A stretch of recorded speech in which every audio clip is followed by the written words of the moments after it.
Welcome, my fellow Magic the Gathering players, to our first Deck Tech Tuesday. Today we'll be going over a deck I like to call Jund Legends or Jund Legendaries. Why? Because we're running 10 legendary creatures. Without further ado, let's get started. The first thing we'll be going over are the spells, starting with 2 copies of Traverse the Uvenwald. It's a good card that fixes our mana early on, and then later in the game adds additional value with its Delirium ability to search for any land or creature. Next, we have 2 copies of Atarka's Command. It's a great value card, finishing off our opponents by dealing 3 damage to the face, or allowing us to put an extra land onto the battlefield, which is the main reason for being in the deck. On to our first 3-drop, 2 copies of Kulagan's Command.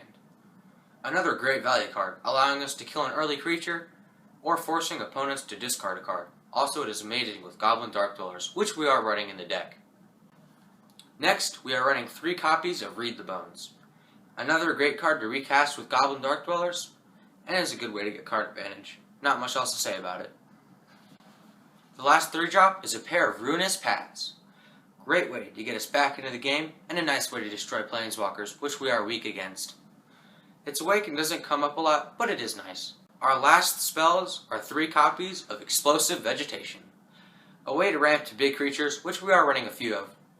And we have ways of using this on turn 3, which is fantastic. On to the creatures, starting with 2 copies of Zurgo Bellstriker. A nice early blocker, and its dash does come in handy sometimes. It is also a legendary for 1 mana, which is nice to have in the deck. Next, 3 copies of Deathcap Cultivator. Color fixing and ramp on a 2/1 body is quite nice. Along with getting Death Touch from Delirium is definitely a good card. Next, we are running 1 copy of Nissa Vastwood Seer. Great card. Lets us keep lands flowing, and becomes a Planeswalker after reaching 7 lands. It buys us time also by being a big target to worry about for our opponents. Next, 1 copy of Mina and Den Wildborn. It is a way of ramping, and is a nice 4/4 for 4 mana. Also, it is another legendary, which is nice to have in the deck. On to the other 4-drop, 2 copies of Woodland Wanderer. A great card, being usually a 5/5 on turn 4 with Vigilance and Trample. It provides a good blocker and good pressure. On to the 5-drops, starting with 2 Ulik Krallenhorn Alphas. It's a good surprise attacker who can buff another creature. It is strong and lets us provide more pressure late in the game. Next, we are running 2 copies of the Gitrog Monster. A good and hard to remove 6/6 Death Touch creature. It also provides good card advantage, and can win the game all by itself. The last 5-drop, 3 copies of Goblin Dark Dwellers. Great value card, recasting spells along with a 4/4 Menace body. It is a very good card in this deck. Only 1 6-drop in the deck, and it is Dragon Lord Kulagan himself. Wins the game most of the time, and gives everything else haste. The last creature is 1 copy of Omnath Locus of Rage. Combos great with Dragon Lord Kulagan, and creates blockers and amazing pressure for us to win the game.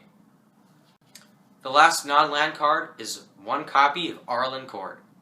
It is a great card, making blockers and destroying small creatures, also buffing our team or giving 1 creature +2/+2 haste and vigilance. It is a fantastic card.